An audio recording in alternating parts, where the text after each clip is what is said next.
Es un tema un poco complicado el que vamos a que hablar. Hay muchos temas. Dentro de la película hay muchísimos temas que se pueden tocar. Y para mí es complicado porque no sé qué tema vamos a tocar entre todos, porque es una plática, no es una clase frontal, sino vamos a intentar sacar temas de la película. El primer punto que quiero tocar es solamente la intención de que lo que vamos a hablar no es ni juzgar, ni ponerse. Obviamente que la gente que estuvo en esa época, la gente que sufrió lo que sufrió, no tenemos nada que decir sobre ellos, no tenemos nada, no podemos decir nada sobre lo que pasaron. Son cosas muy difíciles y cada...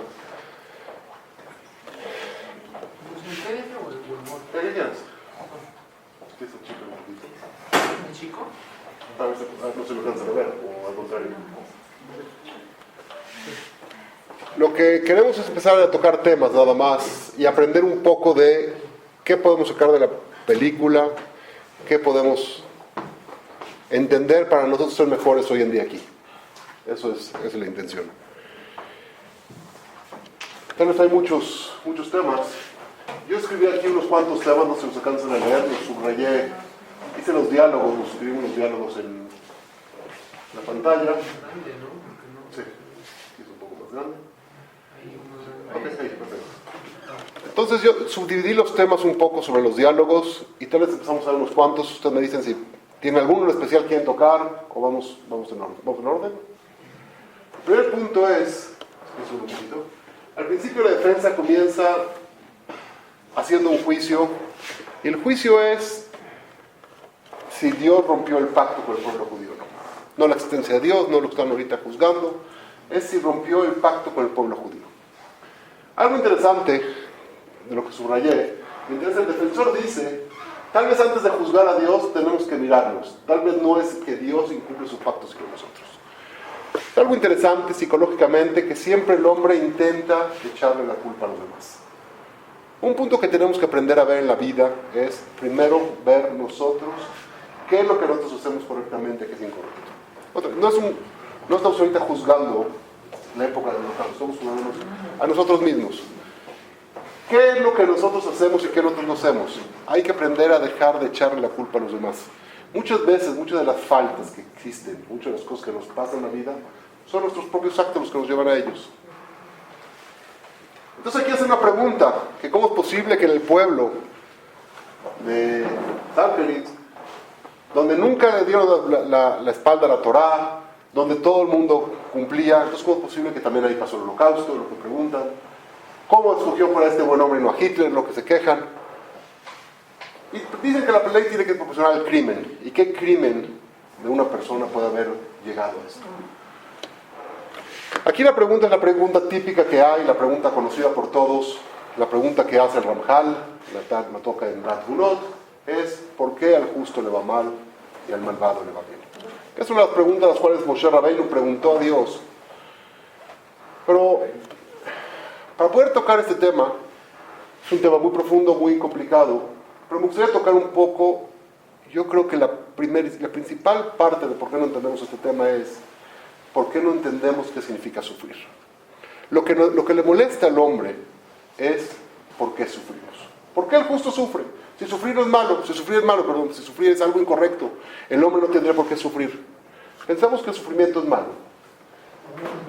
Y la verdad es que diarios los Jajamim me explican que el sufrimiento no es malo.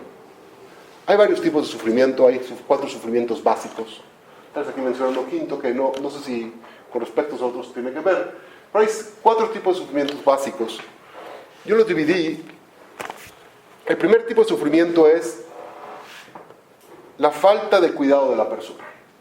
Como dijimos, muchos de los sufrimientos que tiene la persona se crean a través de falta de cuidado personal. Está escrito en el Talmud que toda aquella persona que sufre, que Dios le manda un sufrimiento, entonces tiene un llamado directo. Entonces, ¿qué quiere decir? Todos alguna vez sufrimos. No conozco una persona que no haya sufrido, entonces todo el mundo tiene un llamado directo. La verdad es que toda la gente que Dios le manda el sufrimiento, no los que nos causamos nosotros mismos. La mayor parte de los sufrimientos, si no es que todos los sufrimientos que tenemos en la vida, los causamos nosotros solos. Es una reacción a una acción que nosotros hicimos. Entonces, el primer punto para dejar de sufrir es, en este tipo de sufrimientos, es yo accionar correctamente. Aquella persona que no se cuidó en su vida y cuando es viejo entonces está dolorido y está enfermo, pues eso es una consecuencia de lo que hicimos. Aquella persona que espiritualmente está mal es una consecuencia de lo que haya hecho. Cada cosa tiene una consecuencia. Ese es el primer punto que podemos hablar del sufrimiento. La segunda es para el bien de la persona.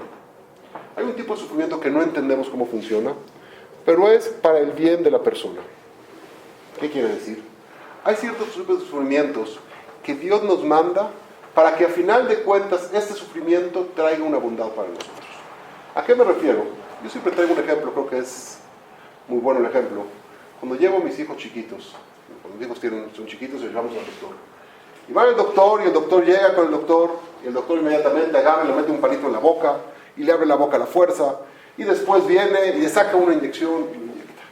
Yo pienso, ¿qué piensa ahorita mi hija de 3, 4 años con respecto al doctor? Diciendo, yo soy una buena niña, me porté bien y aparte vine de buena gana. Y este malvado, vestido de corbata blanca, viene y me mete el palito y después agarra y me pica. Y yo no hice nada malo, yo me estoy portando muy bien, no hice nada malo. La verdad es que sí, hay un dolor de la inyección, hay un dolor, hay una molestia. Pero sabemos que la molestia que va a tener la inyección es para un bien general. Muchas veces con respecto a la vida normalmente podemos tener sufrimientos que no entendemos de dónde vienen. Somos niños de 3 años con respecto a la vida y no entendemos qué es lo que pasa y no entendemos por qué pasan las cosas. Hay un cierto tipo de sufrimientos que es para nuestro bien. Está escrito que todos los sufrimientos, todos los dolores que el hombre tiene es un gesed de Akadosh Baruj Hu, es un gesed de Dios que tiene para nosotros. ¿Alguien sabe qué pasaría si no nos doliera la muela cuando se nos pica? Si no tuviéramos un dolor tan intenso que no podríamos dormir y lloramos del dolor de la muela, lo único que pasaría es, si no nos duele la muela, es que la persona se le infectaría la muela, le llegaría al hueso, le llegaría a la sangre y se muere de una infección de una muela. Solamente de una picadura chiquita se puede llegar a morir. ¿Cuál es la bondad? Dios hizo que nos doliera la muela. ¿Para qué? Te duele de tal manera que ya no soportas, entonces te paras y vas al dentista y te la quitan y entonces te salvas. Si a una persona no le dolía la panza cuando está enfermo, se muere de una infección intestinal. ¿Qué hace Dios? Nos manda un dolor para que veamos. Y así funcionan los dolores tanto físicos como espirituales. Hay una parte de los dolores que es necesario que Dios nos dé. ¿Para qué? Para poder recapacitar, para poder cambiar en algo que tenemos mal.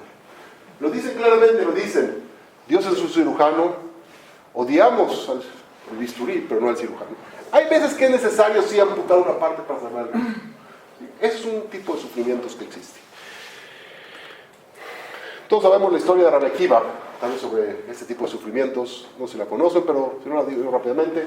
Rabbi Akiva, un sabio, muy sabio, tenía solamente 3 cosas. Tenía un burro, una gallina y una lámpara con fuego. Iba en el camino y llegó la noche y quería buscar hospedaje. El gran rabino, Rabbi Akiva, quería hospedaje. Llega al pueblo, nadie le quiere dar hospedaje, nadie le quiere hospedar. ¿Qué dice Rabbi Akiva? Ni modo, Gams le toba, todos para bien, y agarra y se va a dormir al campo. En medio de la noche, perdón, viene, ¿qué pasa en la noche? Viene de repente un gato, se come la gallina. Pobre Rabbi Akiva, no tiene nada, es justo. Bueno, Dios le manda y se come el gato. ¿Y ahora qué? Ni modo, dice Rabbi Akiva, todo lo que hace Dios lo hace para él. Viene un zorro, se come al lobo, mata al lobo. ¿Qué hago? Todo lo que hace Dios. Y ahora me le queda su fuego, le queda lo único que le queda a Rabbi Akiva en la vida.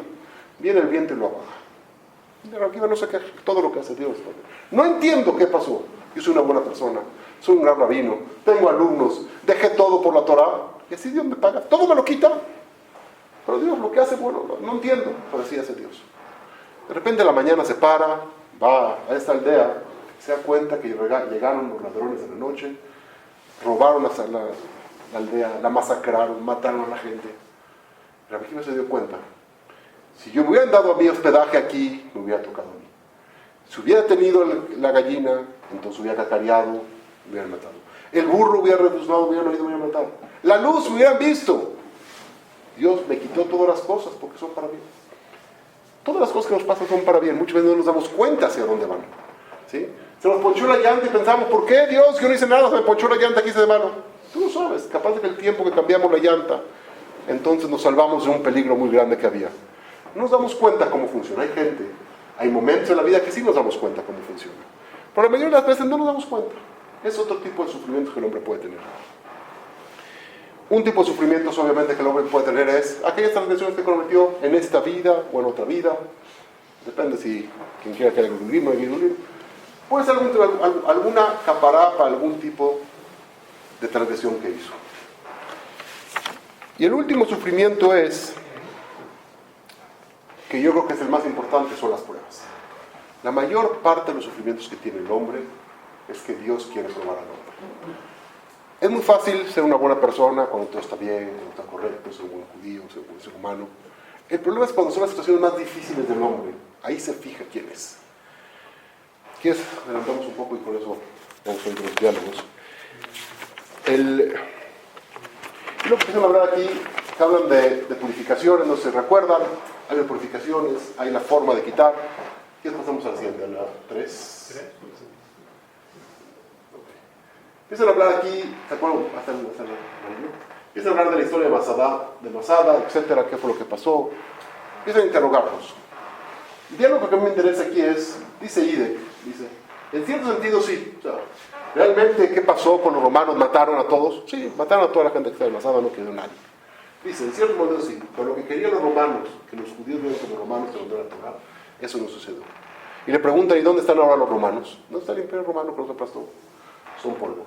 ¿Y la Torah? ¿Los judíos dónde estamos? Aún vive, todavía florece, todavía no viene el mundo. En aquel momento, se dan cuenta, es difícil decirlo.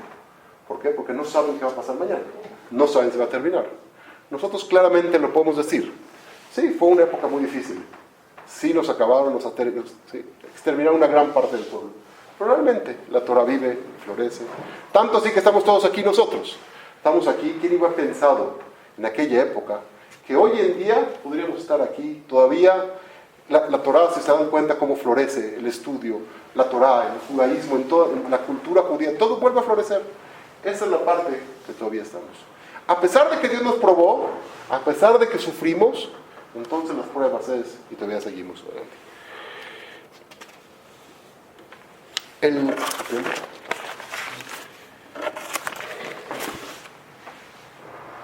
Un tema importante es, el fiscal pregunta, entonces si los sufrimientos es la parte del plan de Dios. Pero, si alguien me quiere interrumpir en algún momento, por favor me interrumpe, preguntamos, ¿ok? ¿No? Si el sufrimiento es la parte del plan de Dios, en otras palabras, Mengele trabaja para Dios y Hitler está trabajando para Dios. ¿Dice esto es cierto?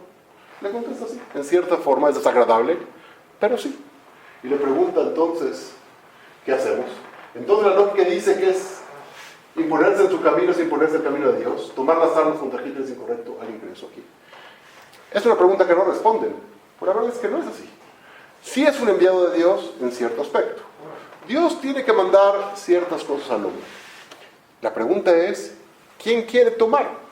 Si digamos que yo merezco en un cierto momento ser golpeado, entonces Dios puede mandar muchas formas de golpearme.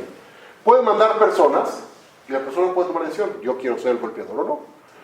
Y si nadie toma la decisión de yo quiero ser el golpeador, al final de cuentas, Dios tiene la forma de que me va a golpear. No se preocupen, me resbalo y me caigo y me golpeo. Dios me va a golpear al final si yo necesito. Sí. Bueno, Claro. según este argumento, entonces podemos argumentar de que lo que hicieron los del gueto de Varsovia estaba mal. Entonces, estuvo ¿Por mal. qué? ¿Por rebelarse? Estuvo mal, estuvo No, bien. otra vez. Dios tiene muchas formas de eso. Hitler es un enviado de Dios en ciertos aspectos. La rebelión del gueto de Varsovia entonces estuvo mal. ¿Por qué? Entonces estuvo mal porque ¿Rebelarse está en ante contra Dios? del History. No. Está en contra del No, History. entonces Dios lo que quiere es una buena pregunta. Dios lo que quiere es, sí, en cierto aspecto Dios quiere que te defiendas. La misma Gemara pregunta, Minayin, ¿de dónde sabemos que el doctor puede curarte? Dios mandó una enfermedad. Entonces, ¿por qué pasa el doctor? ¿Por qué tomas una aspirina? ¿Por qué te quita la muela? Dios te lo mandó, déjate morir. La Gemara pregunta, Minayin, porque está escrito en la Torah, sí, hay una fórmula, realmente así. Pero Dios quiere que el hombre haga un ishtat, tenga un esfuerzo, que el hombre interactúe con el mundo y se salve de todo. Aquella persona que te va a golpearlo primero. Aquella persona que está matando, corriendo para matar a otro, mátalo tú primero. Sí hay. Y Dios te lo permite. Y Dios te dijo, esa es la parte del juego del mundo. Sí. Sí, con respecto a lo que comentaba Moshe, hay un diálogo muy interesante en el libro Mila 18, en donde están tomando los líderes, entre ellos había gente religiosa, gente de todos los colores y líneas políticas y todo, si se van o no a hacer una rebelión que finalmente deciden. Y el historiador que narra esto dice algo que se me quedó grabado, dice: había algo en común entre todos. Al final de cuentas, era el deseo de oponernos a la tiranía humana. O sea, aceptaban además que sabían que no iban a ganar. Nunca salieron diciendo, vamos a conquistar Alemania. Sabían que tenían, o sea, que nada más era cosa de morir de otra forma, con dignidad. Quizás como decían después en Masada o en Beitar también. Sabían que no iban a poder cambiar el final de la película, por decirlo así. Sin embargo, lo que sí podían hacer es, aquí tocando otro tema, era ¿qué actitud toman? ¿Qué actitud dentro de sus posibilidades trataron de hacer algo?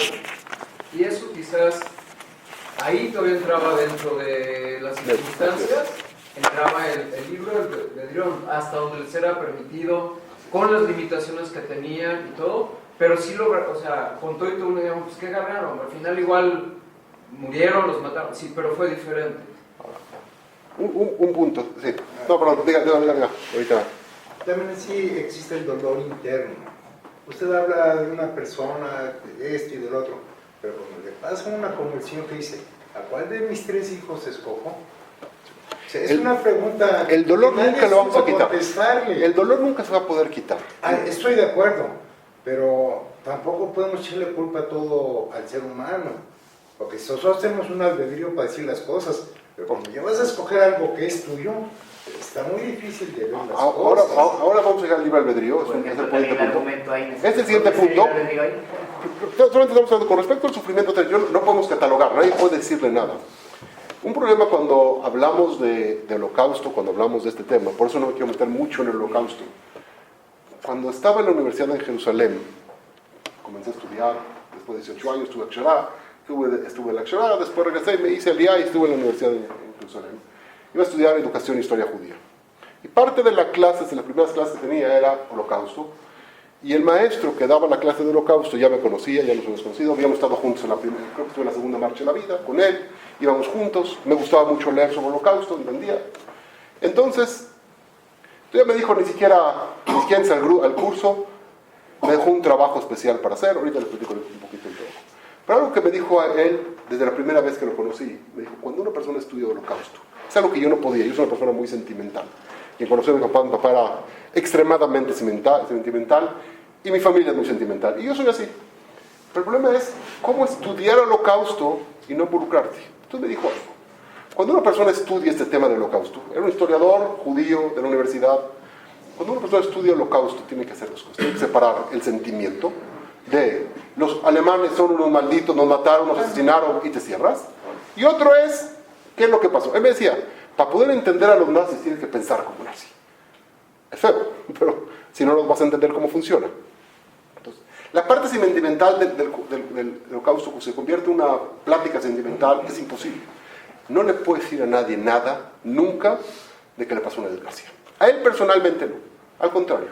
Cuando tú ves que a alguien le pasó una desgracia, la mitzvah de una persona es, no se ve oljado. Tienes que sentir el dolor del otro como si fuera tuyo.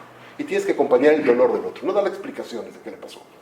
Lo que estoy hablando es cómo nosotros, en nuestra vida personal, hacia nosotros, podemos enfrentar las situaciones, podemos enfrentar las dificultades, los sufrimientos. Ahorita sigo con el tema, pero solamente para acabar de contar su pregunta. Los sufrimientos, hay algo especial. Lo quiero llevar a un nivel un poco más bajo para poder entender. Los sufrimientos no son difíciles de pasar, las pruebas no son difíciles de pasar. El problema es cuando no entendemos para qué sirve un sufrimiento.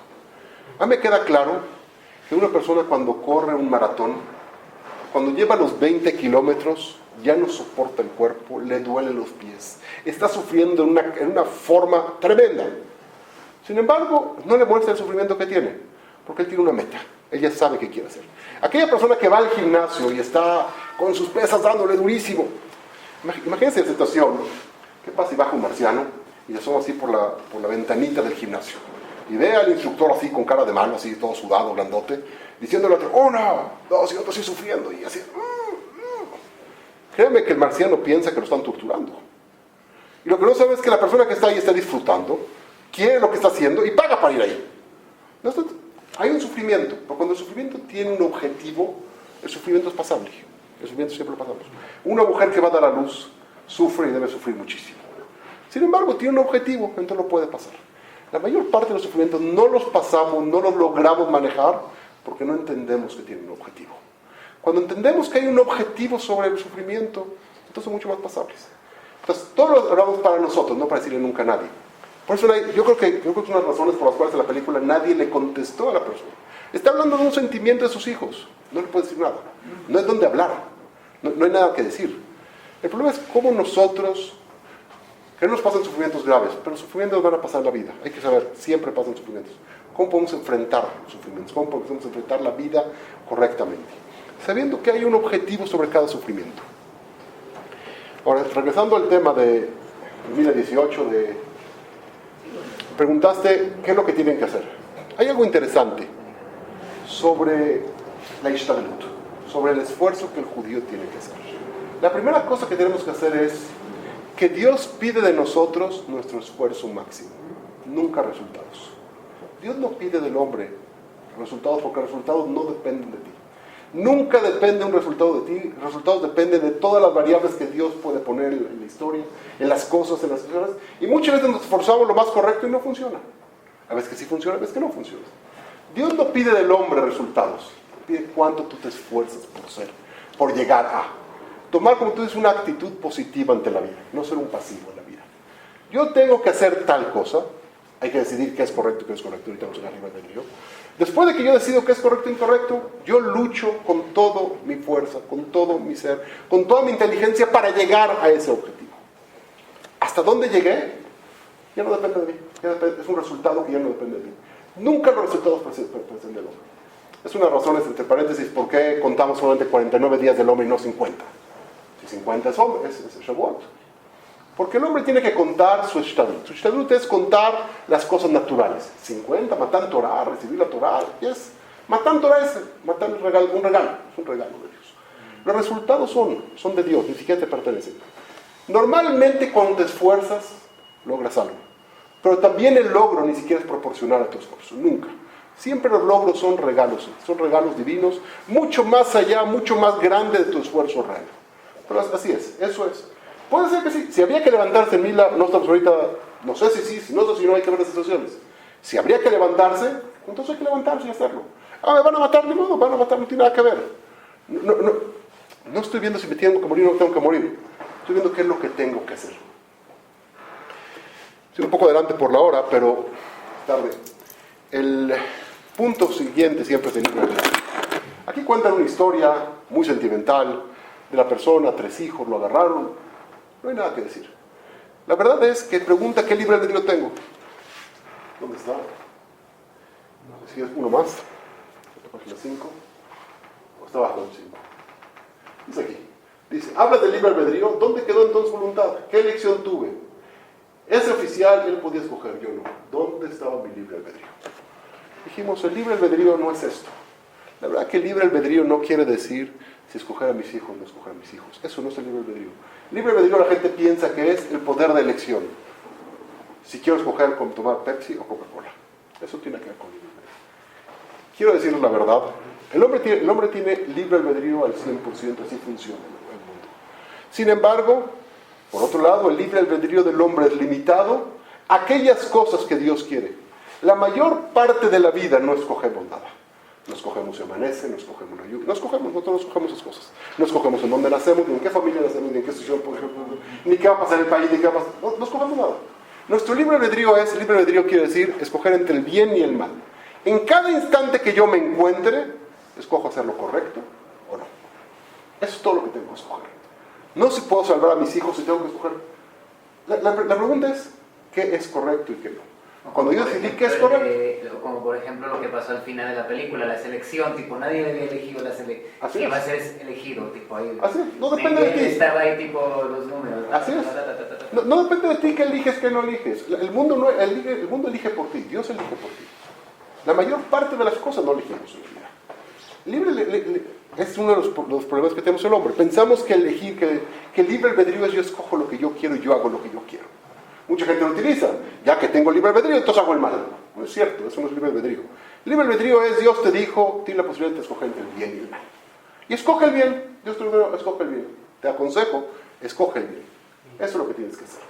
Pero más en la película se dedican, el juicio se hizo por la Torah. Porque mucho hablan de la Torah. Sí, sí. Hablan de las cosas de la Torah. Sí. Y la Torah es Dios, aparte Así es es. Hashem. Sí, sí. Pues van juzgando no a Hashem, sino también parte de la Torah. Ellos dijeron bien, ellos quisieron remarcar muchas veces que el juicio no era contra Dios, Dios no. era un juicio si Dios había roto su pacto o no. Exacto, nada más que todo. Exactamente porque quisieron, no creo que haya sido verdad, nunca encontré que fuera verdad, aparentemente no es una película ficticia, no es algo que pasó realmente. Pero Podría llegar a pasar. pero nos da No una sé idea. por qué no quisieron aquí tomar el tema si Dios existe o no existe. ¿Sí? Porque no creo que ni siquiera era un tema muy... Ni siquiera lo pusieron. Ni siquiera lo pusieron hasta todo el mundo Creo está de que sí acuerdo. existe. Pero, Pero que el problema es si hizo nada rompió su por- pacto o no rompió su pacto. Exactamente. Esa era toda la pregunta. La misma película te lleva a entender al final de que Dios no rompió su pacto, porque lo repite muchas veces. Va a terminar la guerra, Hitler se va a morir y el pueblo judío va a seguir. Y siguió. Y siguió, y aquí estamos. Ese es el mensaje que quiere dar la película, al final de cuentas. Ese es el objetivo, yo entiendo, de quien escribió la película. Todo eso, que la Torah es de lo que estaban ahí manifestando, que va a seguir y va a seguir y va a seguir Sí. hasta, no sé. Así es, ese es el pacto que tienen con Dios. Ahora, entonces lo que dijimos, eso no es libre albedrío. Hay que tener cuidado, no meterse en este tema. Es un tema que la película lo trata, a mi parecer, un poco Pero no es mal. libre albedrío, Sí, lo por que- eso. Lo que quise entender, ¿qué escogerías tú? Tú no puedes decir nada, Entonces, pero tú eres puede ser que lo correcto no elegir nada. Nada, Ni siquiera eso, eso que- Por eso, que nadie. también, entonces, pero no es una situación de libre albedrío. Mi libre albedrío era no escogerlo. No sé. No podemos juzgarlo, no podemos captarlo, no podemos saber cuál es la situación. Pero el libre albedrío es no que yo puedo escoger todo lo que yo quiera en la vida. Eso no es libre albedrío. Así lo plantea. Yo quisiera libre albedrío recuperar a todos mis hijos. No depende de ti. Ese punto Dios no se lo puso en su... ¿sí? En su libre albedrío estaba sí hacer el bien o hacer el mal. ¿sí? Sí creer en Dios o no creer en Dios. Sí darse la cara o no darse la cara. Eso está en el libre albedrío. Todo lo demás no está en nuestro libre albedrío. Nadie pide una enfermedad, nadie pide una muerte, nadie pide un sufrimiento, nadie pide un tsunami, nadie pide un temblor. Nadie lo pide. Eso no es parte del libre albedrío. Todos esos, ¿sí? Presidente. Aquí no es mi tema principal, normalmente no hablo de ciencia, no soy la persona científica, no entiendo de ciencia, no me gusta la ciencia, la verdad. Pero creo que es importante aquí, entra el científico y comienza a hablar. Pero algo interesante dice, ¿cómo es posible? Dios creó todo este universo, todas esas galaxias, todos esos... Entonces, la verdad que yo no entiendo mucho de todo lo que hay ahí arriba, ni sé las cuentas reales. Pero algo que pregunta es, ¿y todo esto, este hombre, todo lo que hizo, solamente con los judíos? ¿Todo el universo lo creó solamente para los judíos? ¿El único? ¿Sí? Y dice que es una ilusión de que siempre el hombre piensa esto. Perdón, la verdad es sí, que ni siquiera ni siquiera por un judío lo creó. Dios creó, dice muy bien, pregúntale al Talmud, pregúntale a los sabios que por qué Dios creó el mundo. Todos los animales los creó en parejas, macho y hembra. Sin embargo, al hombre, a Adán, lo creó uno solo, para enseñarnos que valía la pena crear todo el universo para un hombre. Para un hombre. Preguntan aquí muy mal, ¿y Dios escogió a los judíos? Yo creo que este es un tema que está muy trillado y muy mal visto. No era más que Dios escogió a los La judíos. humanidad. Dios escogió a la humanidad. Aquí la diferencia fue que Abraham escogió a Dios. Aquí no hay un punto de que Dios te escoge a ti. El punto es, tú escoges a Dios. Yo escojo estar contigo. Y creo que un punto muy interesante aquí, también lo voy a decir en pocas palabras, un tema que podemos profundizar, es, mucha gente se queja de que como los judíos quitamos a los no judíos, somos, ¿cómo se llama? Somos racistas, segregamos a la gente y entonces nos sentimos superiores, etcétera, etcétera. No es un caso de superioridad, no es que somos mejores o no mejores. Yo siempre pregunto, y sobre todo cuando enseño y me preguntan, enseño a universitarios no religiosos, las mujeres molesta mucho, entonces ¿qué? Porque las mujeres no cumplen mitzvot, y entonces también somos machistas, etc. Yo pregunto, ¿cumplir algo, estar obligado a, es un caso de racismo? Primero que nada, las puertas están abiertas. A un no judío que se quiere convertir y quiere venir, bienvenido. ¿Quieres meterte dentro del clan? Bienvenido. Hay formas, se puede hacer, lo quiere hacer correctamente, seguro que se puede. Grandes sabios, Rabbi Akiva, hijo de conversos, Ónkelos, Shamaya, ¿sí? Shamaya, o sea, no faltan sabios en la Torah que fueron conversos. El problema es, el ser el pueblo elegido no es solamente un privilegio. Si es un privilegio por un cierto momento, es una responsabilidad tremenda. Que el pueblo judío, que Abraham vino e hizo un pacto con Dios, y él decidió, yo quiero elegirte a ti, Dios, fue una responsabilidad que tuvo. Siempre hubo justos, desde Adán a Rishon hubo justos, hasta Abraham hubo justos. Noah fue muy justo, salvó a toda la humanidad, Noah. ¿Sí? ¿Qué queremos de él? Sin embargo, los no judíos se llaman Benei Noah, y los judíos se llaman Benei Abraham. ¿Cuál es la diferencia entre Noah y Abraham? La diferencia entre Noah quería ser justo, sí, yo hago lo que tú me pides, pero yo no quiero tomar la responsabilidad. Abraham, cuando hizo el brit, hizo el pacto con Dios, le dijo Dios, yo tomo la responsabilidad del mundo sobre mí. Y quiero decir la verdad, todo lo que pasa en el mundo, esa responsabilidad quiere decir, el pacto quiere decir, lo que pasa en el mundo depende de mí, depende de nosotros. Si yo soy una persona correcta, hago las cosas bien, al mundo le va a ir bien. No hago las cosas bien, al mundo le va a ir mal. No es solamente un privilegio. Yo diría, no es más que un privilegio, es mucho más una responsabilidad que tenemos. El tener que cumplir Torah y mitzvot, ¿sí? es una responsabilidad tremenda que tenemos. Quiere decir, cada vez que parpadeamos, cada vez que movemos la cabeza, cada vez que pensamos, cada vez que estamos, todo el mundo depende de nosotros. ¿Por qué? Porque hicimos un pacto. Pregunto, si tiene que haber, por lo tanto puede haber un pago mayor por esto. Es como aquella persona que es el gerente de la tienda, tiene más responsabilidades, sí, hay un pago mayor, sí. Pero el problema es aquí, ¿qué tanta responsabilidad tienes tú? Aquella persona que no quiere tomar la responsabilidad y prefiere, yo no tomo la responsabilidad, conocemos gente así, ¿no? Yo no tomo la responsabilidad, yo prefiero ser un empleado. Que a mí me paguen, yo no tomo decisiones, yo no trabajo de más, yo no hago nada, yo nada más vengo, checo tarjeta, barro, sí, la tienda y después me voy. Yo no tomo las responsabilidades. No tomar responsabilidades está bien, ese es tu salario. Tomar las responsabilidades, tu trabajo es mayor, tu empresa es mayor, y también, por lo tanto, tu riesgo es mayor. Tengo un buen amigo que trabaja en Banamex, algunos lo conocen aquí. Él me dijo, el otro día me hizo un error, que por poco me cuesta el trabajo. ¿Qué dice? Está en la tercera línea de Banamex, es muy alto en los rangos de Banamex. Hizo un negocio que hice perder a Banamex muchos millones de pesos, por un pequeño error que hizo, en cálculo de que él pensó que iba a funcionar y no funcionó. Y me dijo, y estuve a punto de ser corrido por eso. ¿Sí? Tienes una responsabilidad muy grande, tienes mucha gente que depende de ti, ¿sí? Esa es la responsabilidad. El pueblo judío tomamos una responsabilidad. Mucho del pacto que tenemos con Dios, mucho de lo que nos puede pasar, mucho de lo que sufre el pueblo judío, y así funciona a través de la historia. Así lo vemos. Una vez sufrimos, otra vez sufrimos, y el pueblo judío va a sufrir. Parte de lo que sufre el pueblo judío es porque tomaste una responsabilidad. No es malo. Cuando una persona sufre sabiendo que tengo una responsabilidad, ni modo, lo sufro y lo afronto sabiendo que yo hice un pacto. Yo soy ahora el socio de Dios y yo soy quien tiene que sacar la voluntad de Dios en este mundo. Así depende de mí. ¿Sí? Este es el punto. Pregunta, ¿que Dios creó todo este universo para un hombre nada más? Sí, Dios creó todo un universo para ese hombre. ¿Ustedes saben cómo empezó la boda de Ará? ¿Cómo empezó la idolatría? Es algo muy interesante.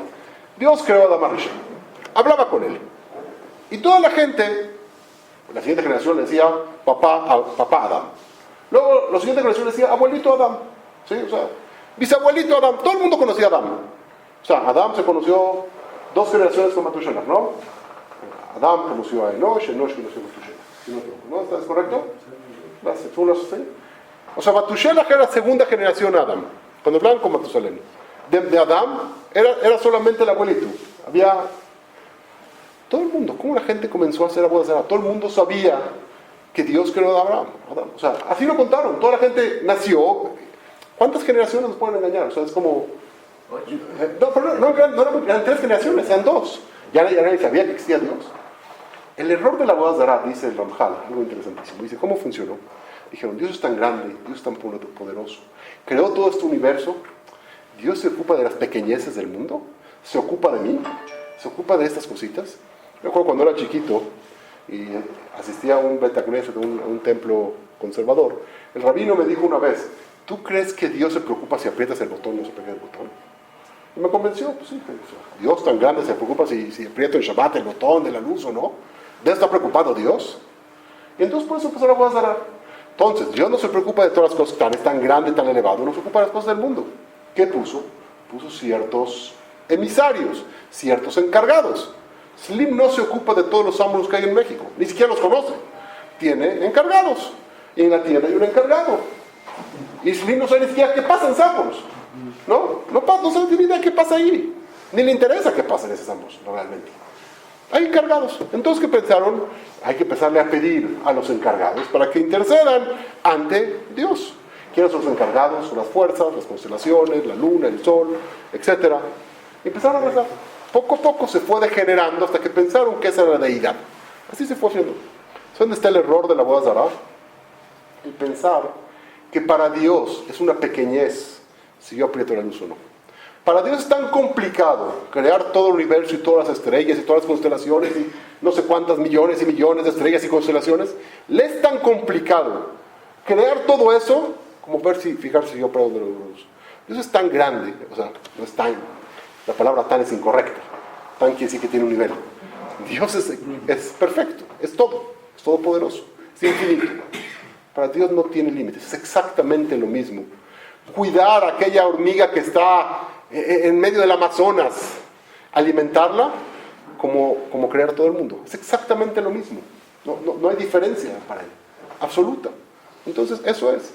¿Sí? Dios creó todo el mundo, todo esto, sí, ¿qué más da? Para Dios no es complicado crear todo el mundo para eso.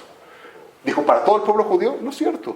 No es más para el pueblo judío. Dios creó para todos los seres humanos, porque quería beneficiar al hombre. ¿Sí? Ahora hay un pueblo que tomó también las riendas del asunto. Sigo un poco más para...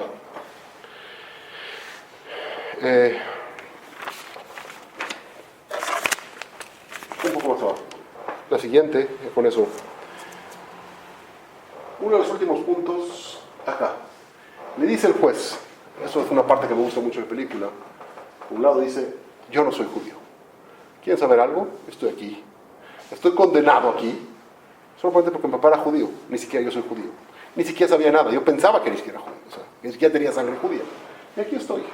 Después les dice aquí nada es casual, que sepan que todo lo que está aquí lo hicieron exactamente para denigrarlos como hombres.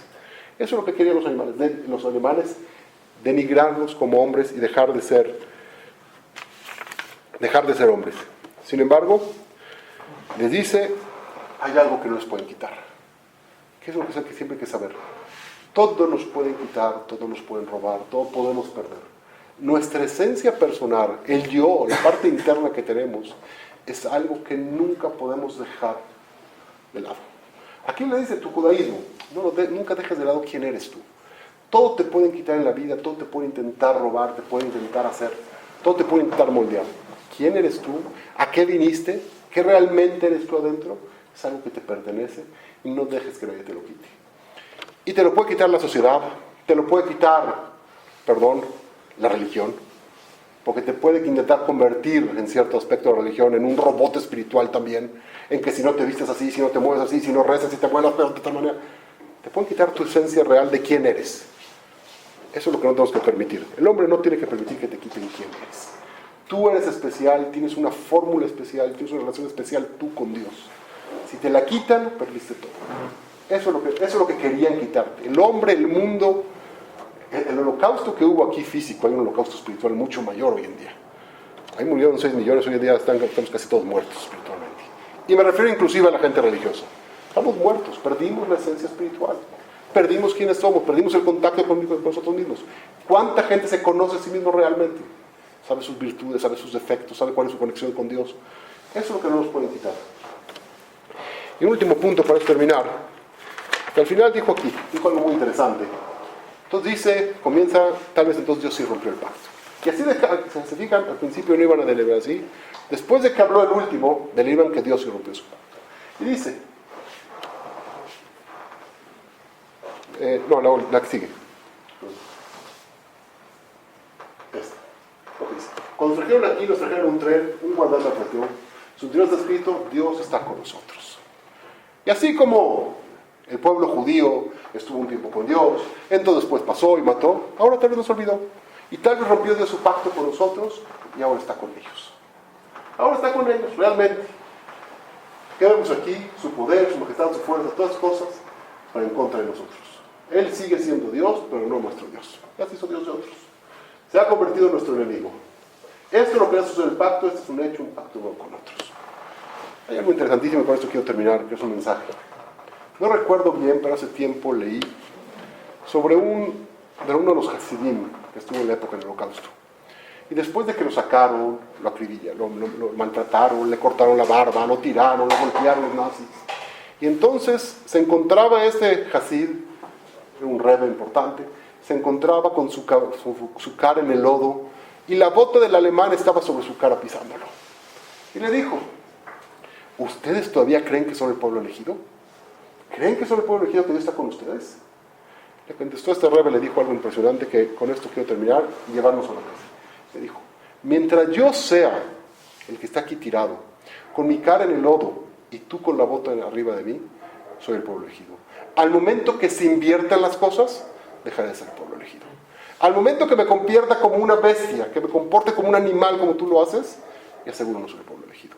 El pueblo elegido no quiere decir tener más poder, ser más fuerte, tener el dominio sobre los demás. Eso no es el pueblo elegido. El pueblo elegido es qué tan correcto tú eres. Mientras tú seas, es preferible, perdón lo que voy a decir, pero es preferible ser el oprimido que el opresor. Es preferible ser al que engañan a ser el engañador. Yo siempre con mucha gente tengo discusión por el punto. Porque a veces que digo, prefiero que me engañen, y yo me doy cuenta que me están engañando. Y yo podría hacer un engaño diferente para poder en mi negocio robar, o por mi negocio. Digo, prefiero ser yo el que soy engañado, a yo tener que ser el que engañe. También me engañaron, ni modo me engañaron. Pero yo soy el que engaña, convertirme en el otro, convertirme en alguien malo, porque el otro se portó mal conmigo, eso no. Eso ya no está dentro de mí. Si soy el pueblo elegido, si yo soy aquel que tiene la responsabilidad ante Dios, entonces yo me tengo que comportar correctamente. ¿Qué hacen los otros? No depende de mí, no importa. Prefiero que me masacren y que me maten y que me humillen y que me metan en un holocausto y me pongan las gafas de gas. Hacer yo eso no. Prefiero ser yo el que vaya a la cámara de gas a tener que mandar a alguien más. Ese es el punto principal. El hombre tiene que saber, el judío tiene que saber que eso significa ser el pacto con Dios. Eso significa ser un buen judío. Tener mejor tú la cara ahí y no ser tú el que tenga la bota encima del otro. Eso significa. Yo con esto quiero terminar la obra, Fabián. ¿Sí? ¿Alguna pregunta, algún comentario?